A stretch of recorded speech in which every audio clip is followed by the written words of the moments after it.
बेयो बड'लेण्ड इंखं टेलिभिजन दिनै 27 मार्च 2020 शुक्रबारखालि सानसेनि बरादखौ नोंथांमोननि खाथियाव लानानै फैदों आं सदानन्द दैमारिया।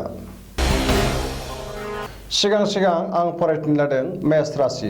दिनैनि साना मोजां आरो गाज्रिनि गेजेरजों बाबेनलांगोन। देहाया बारा मोजां थानाय नङा। नखराव अनलायनाय फैगोन।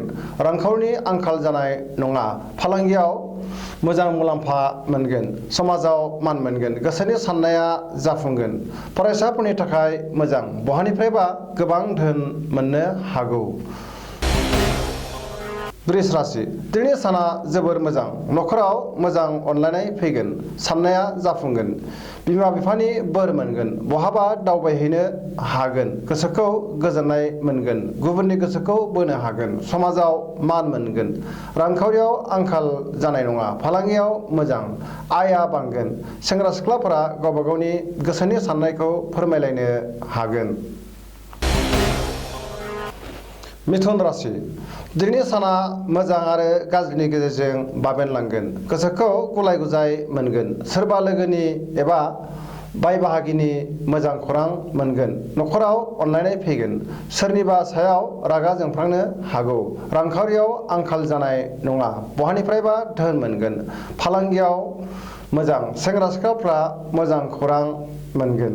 नखराव सोरबा बैसोगोरा सुबुङा लोमजागोन। कर्कट राशि। दिनैनि साना जोबोद मोजां। मावनो लानाय खामानिखौ थि समाव मावफुंनो हागोन। नखराव अनलायनाय फैगोन। सेंग्रा सिख्लाफ्रा मोजां मोननायाव हेंथा फैनो हागौ। रांखावरियाव मोजां। धोन दौलत मोनगोन। फालांगियाव मोजां। सोरनिबा सायाव रागा जोंफ्लांगोन। सोरबा लोगोआ थगायनो नाजागोन। बिसि फिसायनि गेजेराव अनलायनाय फैगोन। सिंह राशि। दिनैनि साना जोबोर मोजां। गोबां खामानिखौ थि समाव मावफुंनो हागोन। गोसोखौ जोबोर गोजोननाय मोनगोन। गोदान एबा गिदिर सुबुंजों लोगो मोनलायगोन। लोगोफोरनि हेफाजाब मोनगोन। देहाया मोजाङै थागोन। गोबां लोगोफोरजों मोजां सोमोन्दो लाखिनो हागोन। सुथुरखौ फेजेननो हागोन। समाजाव मान मोनगोन। बिसि फिसायनि गेजेराव नखराव अनलायनाय फैगोन। बिमा बिफानि बोर मोनगोन। गोबां धोन मोननायनि आसा दङ। कन्या राशि। दिनैनि साना मोजां आरो गाज्रिनि गेजेरजों बाबेनलांगोन। गोसोआव गुलाय गुजाय साननाय फैगोन। मोननो गोनां धोनखौ दिनै मोननो हागोन। खरसाया बांगोन। रांखावरियाव बारा मोजां नङा। फालांगियाव मोजां। देहाखौ लोरबां मोनगोन। बिसि फिसायनि गेजेराव अनलायनाय फैगोन। फरायसाफोरनि थाखाय मोजां। सोरनिबा हेफाजाब मोनगोन। तुला राशि। दिनैनि साना जोबोर मोजां। समाजाव मान मोनगोन। नखराव अनलायनाय फैगोन। गोसोनि साननाया जाफुंगोन। गोबां सुबुंजों लोगो मोनलायगोन। गोबां धोन मोननायनि आसा दङ। गुबुननि गोसोखौ बोनो हागोन। रांखावरियाव जोबोर मोजां। फालांगियावबो मोजां मुलाम्फा मोननो हागोन। जानाय लोंनायाव सांग्रां जानाया गाहाम। सेंग्रा सिख्लाफोरा गावबा गावनि गोसोनि साननायखौ फोरमायलायनो हागोन।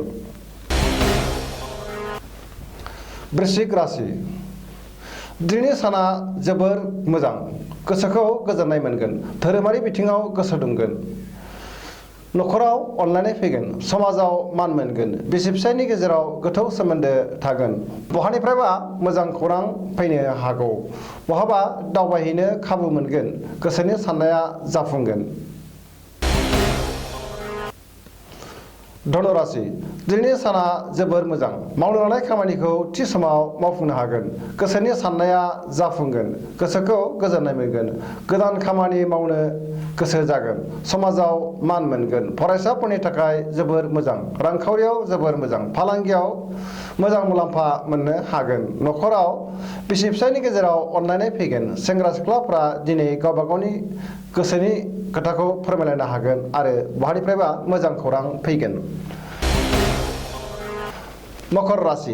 दिनैनि साना मोजां आरो गाज्रिनि गेजेरजों बाबेनलांगोन। गोसोखौ गुलाय गुजाय मोनगोन। देहाया बारा मोजां थानाय नङा। रांखावरियाव मोजां। फालांगियाव मोजां नङा। खहा जानो हागौ। गोसोखौ लोरबां मोनगोन। सोरजोंबा एना एनि फैनो हागौ।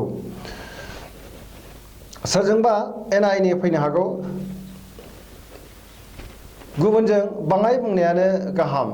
बहाबा दावबायहैनांगौब्ला दिनै बे दावबायनाय हाबाफारिखौ दोनथ'नायानो गाहाम मानोना जाब्रबथायनि आसा दङ। कुम्भ राशि दिनैनि साना जोबोर मोजां सिगांनि आद्रा खामानिखौ मावफुंनो हागोन गोसोखौ गोजोननाय मोनगोन गोसोनि साननाया जाफुंगोन समाजाव मान मोनगोन गुबुननि गोसोखौ बोनो हागोन रांखावरियाव जोबोर मोजां गुबुननि हेफाजाब मोनगोन फालांगियाव जोबोद मोजां मुलाम्फा मोनगोन देहाया नाथाय बारा मोजां थानाय नङा न'खराव बिसि फिसायनि गेजेराव अननानै फैगोन सेंग्रा सिख्लाफ्रा गावबा गावनि गोसोनि बाथ्राखौ फोरमायलायनो हागोन।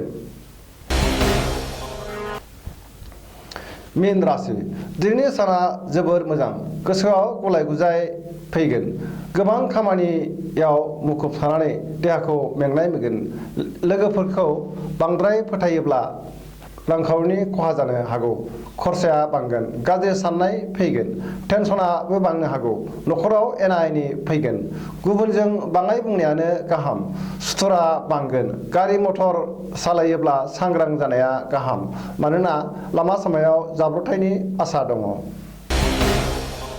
दिनैनि राशि फरायथिनाया एसेनोसै जोबनायाव आं बेखौनो खावलायनो लुबैयो जाहाथे नोंथांमोना सानफ्रोमबो जोंनि बे बड'लेण्ड इंखं टेलिभिजनखौ नायबाय थायो आरो साबस्क्राइब खालामो लोगोसे गावबा गावनि सानसेनि बरादखौ मोनथिनानै लायो एसेनोसै गोजोन्थों।